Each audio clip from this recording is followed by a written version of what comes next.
Hey everybody, this is Derek and Derek back again this week with another podcast. This week we have with us Commissioner Scott Dunn.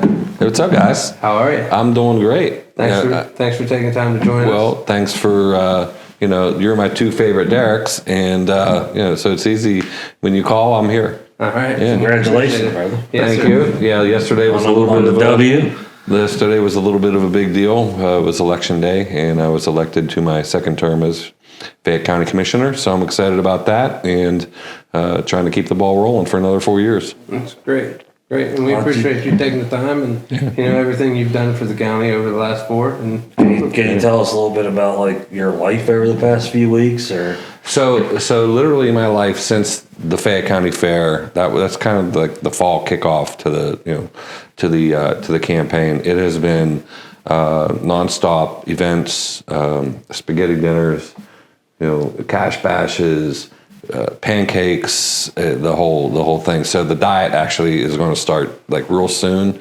because I may have put on a few pounds, but it's been nonstop whirlwind. You talk and you talk and you talk, and I'm really happy that kind of that talking phase is over until I got your call. Now I'm back here talking again. we make it brief. Okay, well that's good. But it's just been nonstop. I really have to thank my family who they have put up with a lot too. Because my campaign is a family affair, and so it's all hands on deck. Yesterday, I had my entire family, my in-laws, my brothers, my sisters, and I had 51 of the 77 polls covered by somebody who has a vested interest in me to be reelected. So we got the word out, and it worked. Yeah, there we go. That's awesome.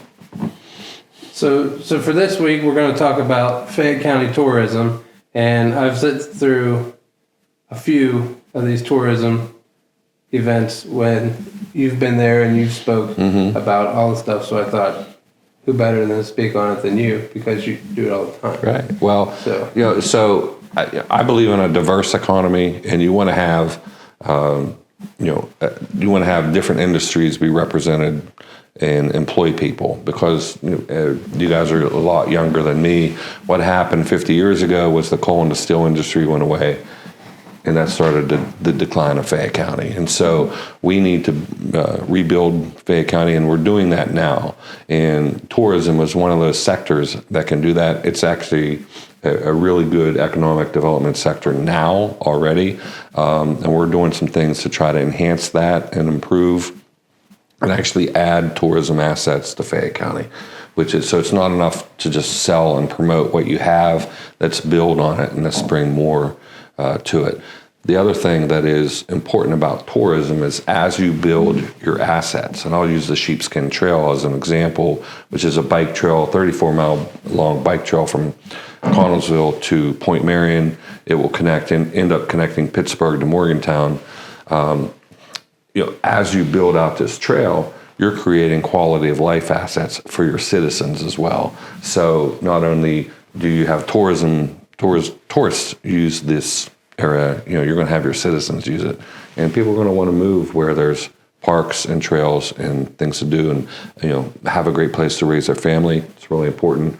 I'm a big believer in green space, just having green space to go out and walk and hike and bike and do all the fun things that we can do in Fayette County. So I'm excited about continuing to build on that. Yeah, and up here, we are in the mountains right now. We are at the Stone Mountain Hideaway house, which is one of the Ohio Powell vacation rental homes. You talk about hiking, biking. People come to Ohio Powell all the time to do those things. And so it's anywhere between 1.5 to 2 million visitors are in Ohio Powell every year. So you can't even. Actually, you can. There is an economic impact study for the Great Allegheny Passage, and this is the numbers part. Sorry, people, this is going to be boring, but the 150 miles of the Great Allegheny Passage has a $121 million annual economic impact and employs over 1,400 people. So not only is it tourism, it's employing Great people. jobs, Yeah. So if you take those numbers and put that on the 34 miles of the Sheepskin Trail, that's a $27 million annual impact, $4.3 million in taxes paid, local, state, federal taxes, and it's 300 jobs. So I went to FAPEN one time and I said, hey guys, I have somebody bringing 300 jobs here in, all this economic impact. And they're, how soon can we build a building? And they're like, let's go. I don't need a building. I need a trail. So that's one of the things, there are other things that we're trying to build. In Connellsville last year, I proposed what's called the Iron Horse Bridge. I don't know if you guys know what that is. It's that's his stomping grounds down there. Okay, it's the old train bridge. The old train bridge at Martin's. And it's 0.3 of a mile. And not only were we going to deck the bridge so that bikes could cross it, there was a plan. We had a architect involved. There was a plan to cantilever the bridge to a width of 86 feet.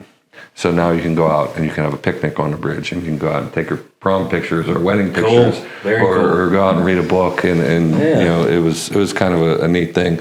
So we applied for a grant to actually plan it out and get the whole scope of the project.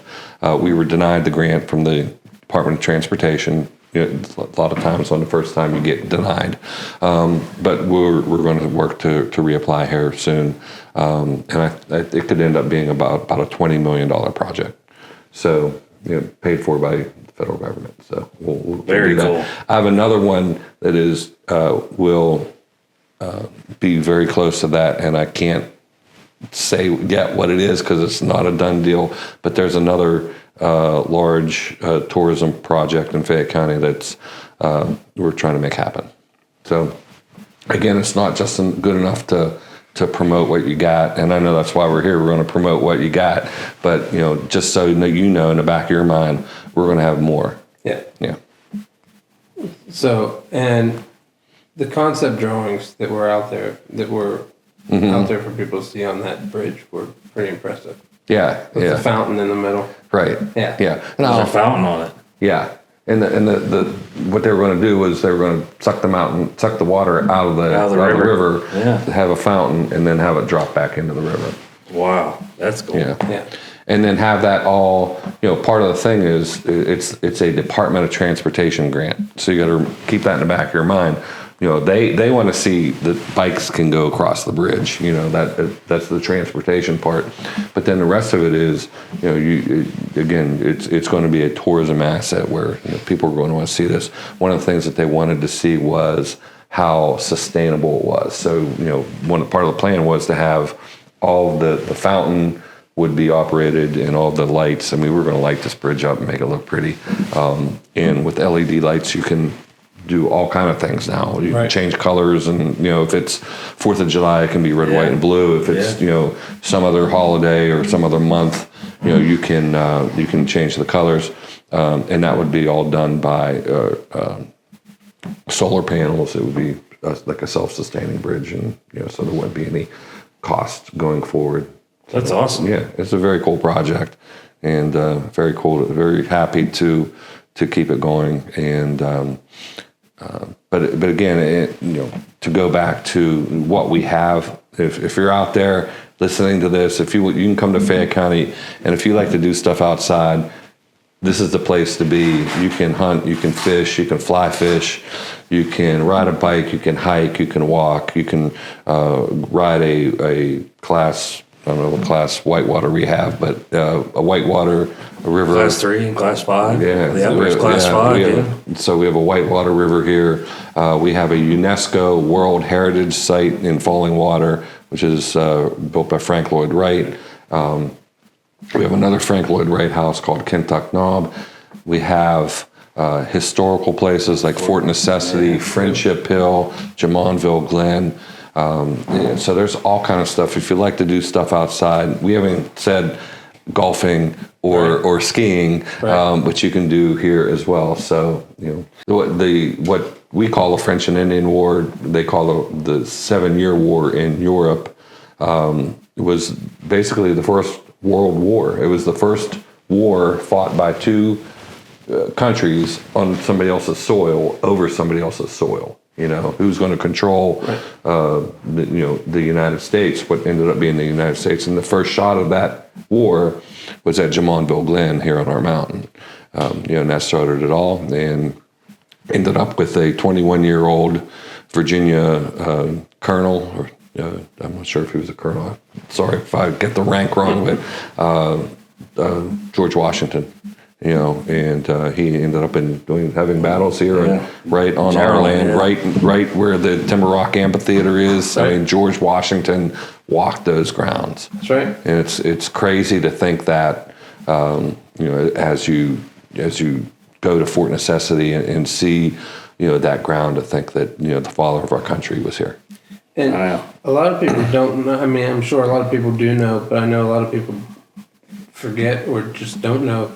Down where I live in Lower Tyrone Township, just outside of Perryopolis. Mm-hmm. There's Washington's grist mills right there. Right. I mean, they at one time said that they considered making Perryopolis a prominent point of the country. Mm-hmm. I mean, the town circle was shaped like a wagon wheel and everything. They used to have pioneer days there for years, but that's since gone away. So Perryopolis was designed by George Washington. Right.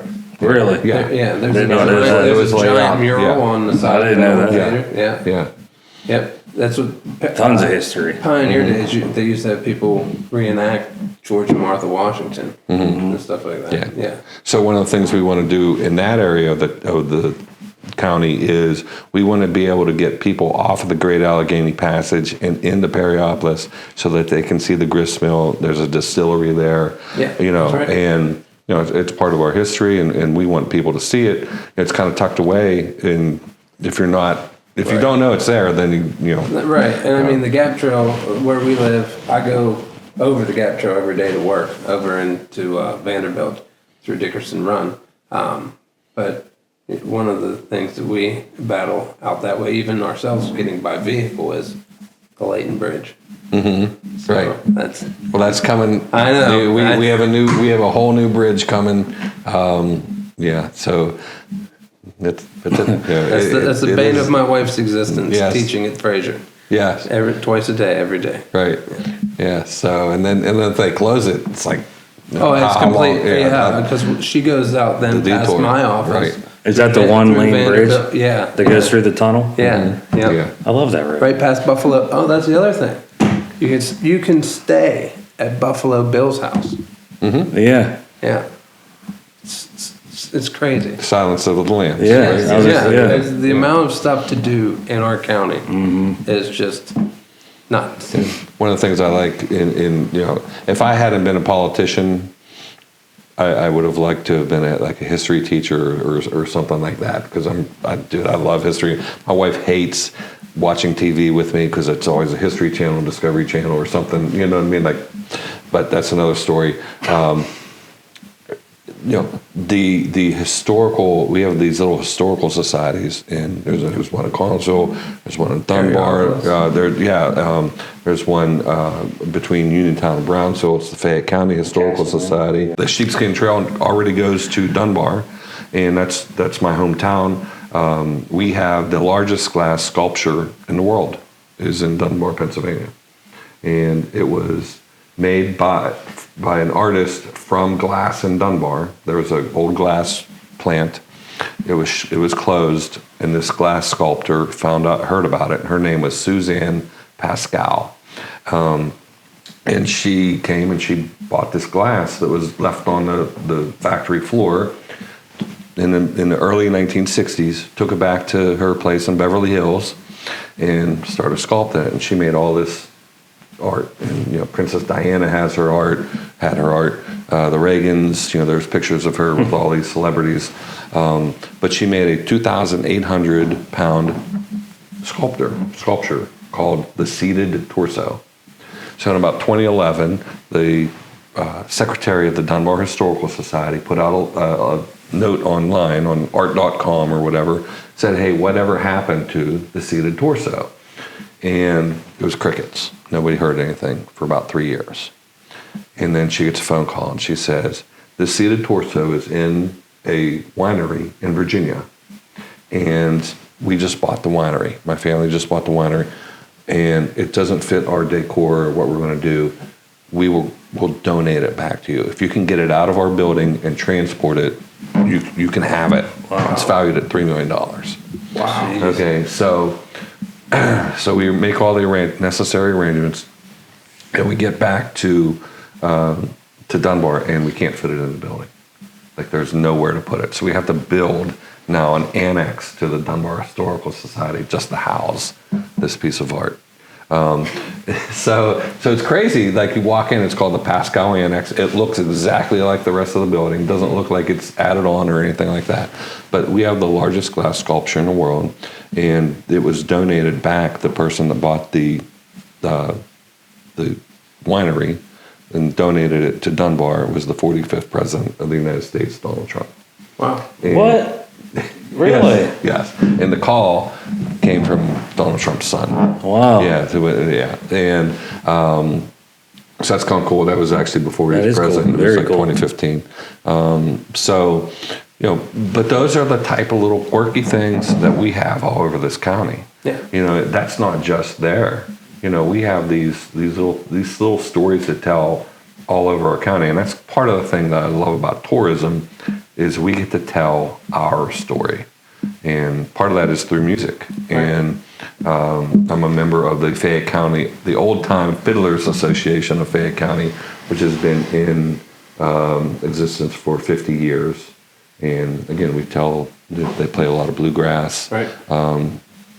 Me and my son Landon play acoustic guitar, and we go and we kind of jam out with them a little bit. And it's kind of funny because Landon's the youngest person there by a lot. I think I'm like the second youngest person there, So it's fun, but that's how you tell your story. You tell your story through food. You tell your story through how you dress and there's all different ways of telling your story. And as people, as we build the Sheepskin Trail, it's going to cut straight through Fayette County.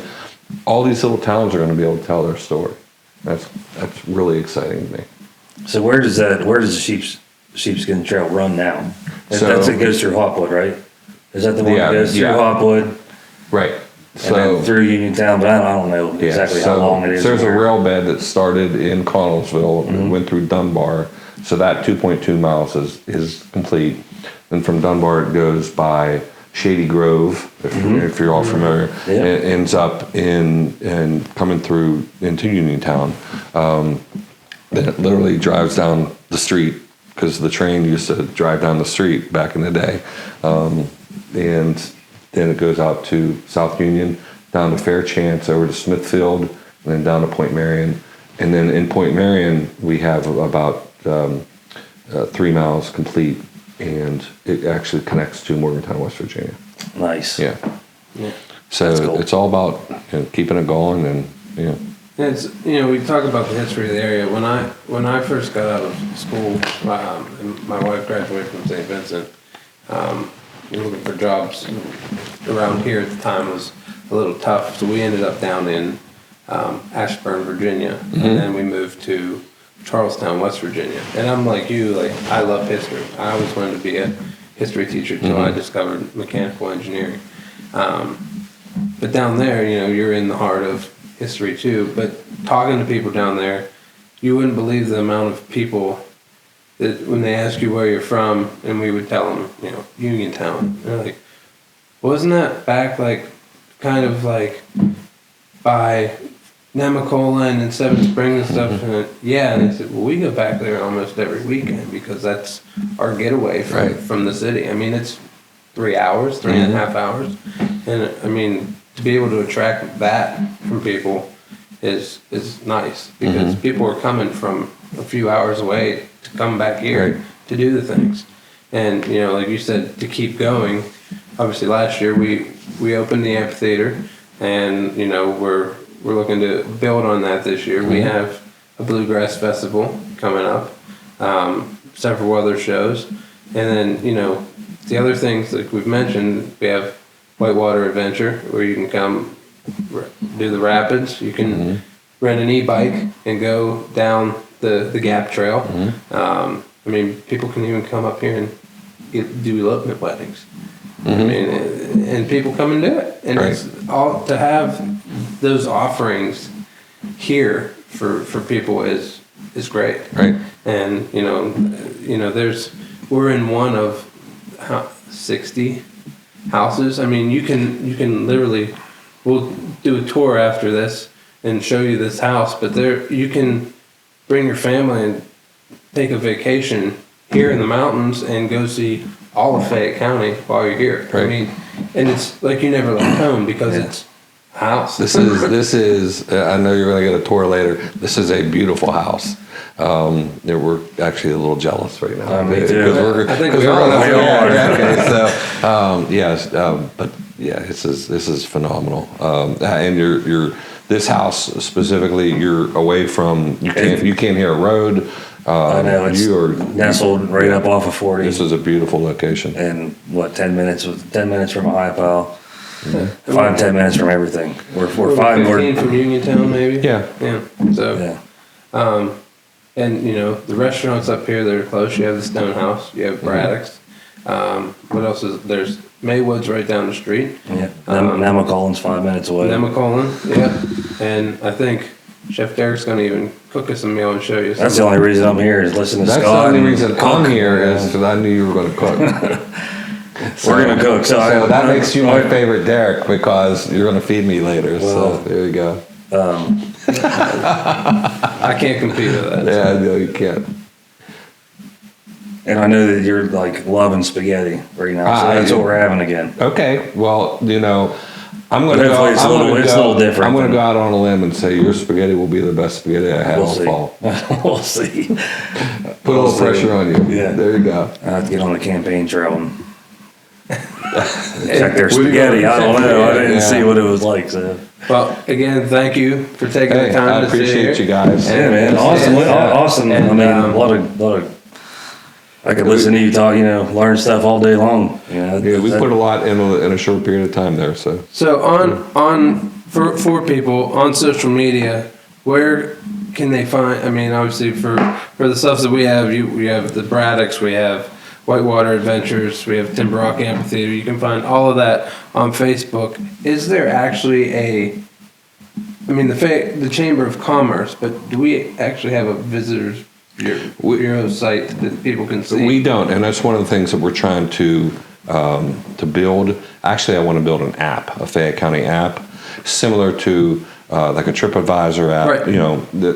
And I'm not a big believer in brick and mortar visitor centers because when we travel as a family, our phone we're going on our phone to figure out where to eat and where to go and what's fun to do in that area.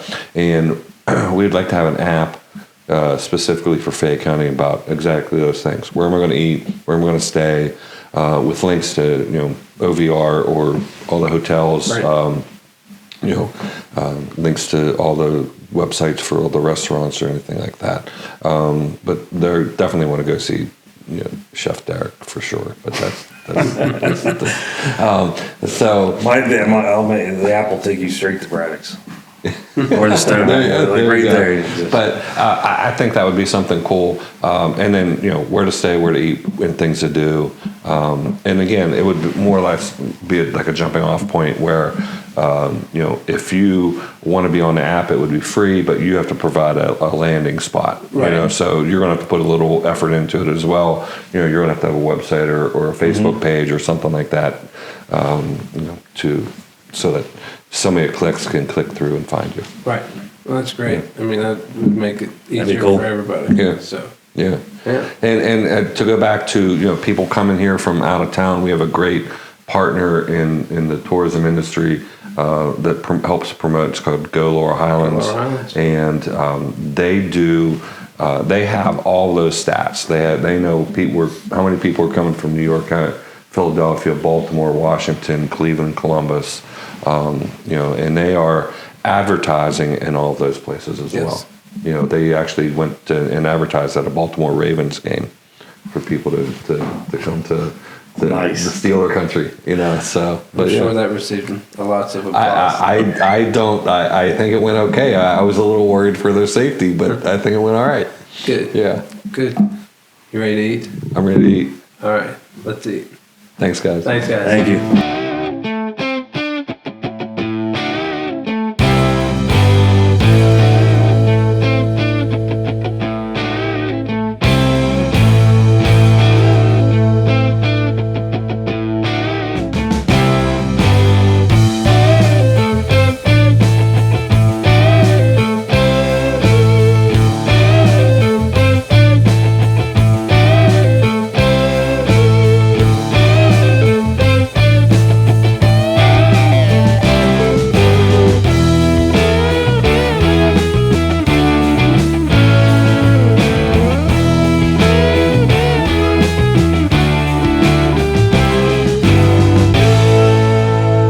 We're here at the Stone Mountain Hideaway. We just got done speaking with Scott Dunn and the other Derek. I'm gonna make a little pasta dish. It's I call it the chicken pepper pasta. Been making this dish for a long time. It's inexpensive. You know, it's simple ingredients, inexpensive, and they're all readily available in your household. So it's based off of a dish from Naples, Italy, and it's aglio e olio, and it just means garlic and oil. And so I'll add some chicken breast, some fresh banana peppers, I'll add some crushed red peppers, I got Parmesan, burst tomatoes, fresh garlic, and some fresh herbs. And then we'll top it off with, this is like a Asiago ciabatta bread. So we'll put some olive oil on that and hit it on the grill. And we got our, I don't know if this thing's from 70s or 80s, this retro stove wood. But if you can make it on this, we'll make it happen. So here we go. Hit our chicken with a little of my secret. This is my secret dust here. Can't tell you what it is or I'd have to kill you.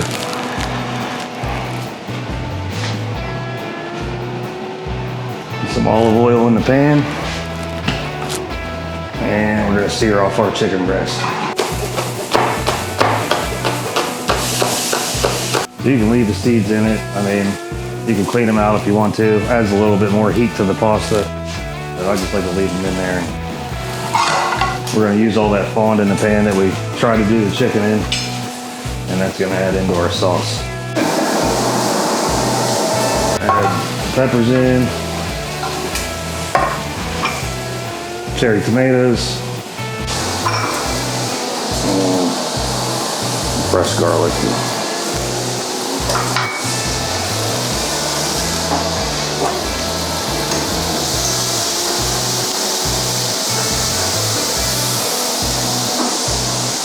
You want to get the peppers, the tomatoes I already did in the oven. So I season them, toss them a little bit of olive oil, some salt and pepper, and then put them in the oven until they start to burst.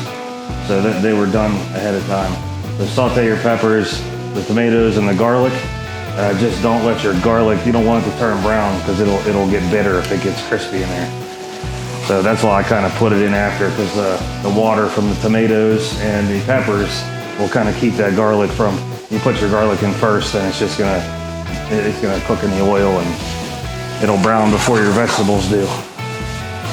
So you kind of cook them together. It's a little trick so it doesn't get bitter on you. Sauteed those. I put some water in there. This is gonna be the base of our sauce.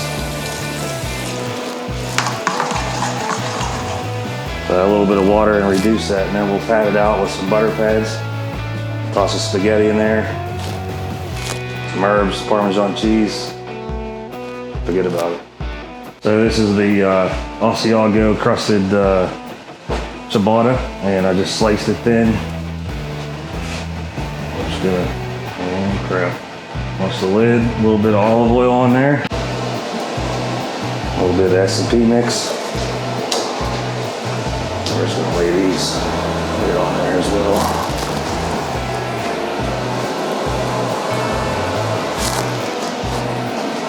Get some of that char, a little bit of char and a good flavor on there. A little bit more olive oil.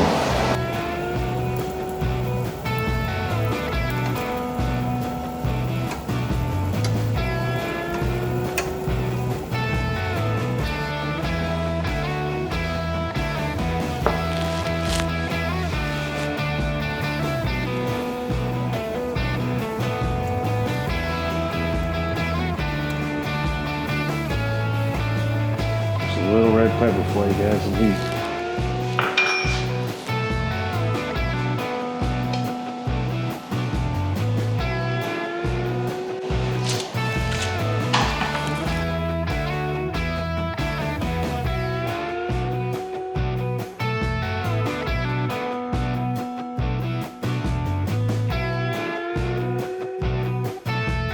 There we go, chicken pepper pasta.